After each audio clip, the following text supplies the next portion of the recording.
Video केला होता 2-3 दिवसापूर्वी. त्यामध्ये मी सांगितलं होतं की तुम्ही ज्यांचा मनात विचार कराल त्यांचा कॉल तुम्हाला येईल. आणि त्यानंतर मला इतके मेसेजेस, इतके कॉल आले की ताई आमचा लव्ह प्रॉब्लेम हा आहे, ताई आमचा हे आहे, मला माझ्या जोडीदाराशी किंवा मला जो आवडतो मला त्याच्याशी लग्न करायचं आहे. या सगळ्या गोष्टींवर तुमच्यासाठी आज मी उपाय घेऊन आलेली आहे.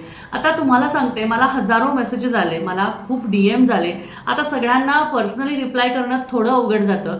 त्यामुळे मी तुमच्यासाठी एक धमाकेदार असं म्हणू शकते एक उपाय घेऊन आलेली आहे, ज्याने तुमच्या मनात जी कोणी व्यक्ती आहे, तुम्हाला जर का असं वाटत असेल की आपलं प्रेम ज्या व्यक्तीवर आहे किंवा आपण ज्या व्यक्तीवर प्रेम करतो किंवा समोरच्या व्यक्तीकडून आपल्याला रिस्पॉन्स मिळत नाही आहे किंवा अगदी नवरा बायकोमध्ये अडचणी आहेत, प्रेम संबंध नीट नाही आहे, त्यांच्या नात्यामध्ये सुद्धा चांगला गोडवा निर्माण करण्यासाठी तुमच्यासाठी एक खूप सुंदर अशी गोष्ट घेऊन आलेली आहे.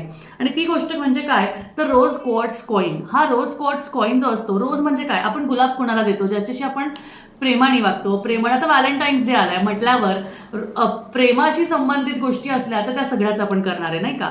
तर त्यामुळे हा जो रोज क्वार्ट्स कॉईन जो आहे हा तुम्हाला तुमच्या कपाटात तुमच्या आवडत्या व्यक्तीच्या वस्तू बरोबर तुम्हाला ठेवायचा आहे. आता तुम्ही म्हणाल माझ्याकडे आवडती वस्तू नाही आहे त्याची किंवा तिची, माझ्याकडे काहीच नाही ना, तुमच्या कपड्यात तुमच्या वस्तूबरोबर तुम्हाला हा रोज क्वार्ट्स कॉईन ठेवायचा आहे.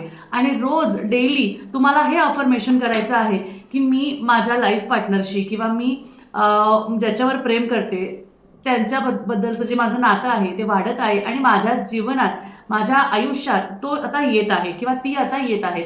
अशा पद्धतीने 25 डेज तुम्हाला हे करायचं आहे. आता 25 का, तर 7 हा आकडा हा खूप शुभ मानला जातो, म्हणून 25 वेळा तुम्हाला ते करायचं आहे. त्यामुळे नक्कीच हा व्हिडिओ तुम्हाला फायदेशीर ठरेल.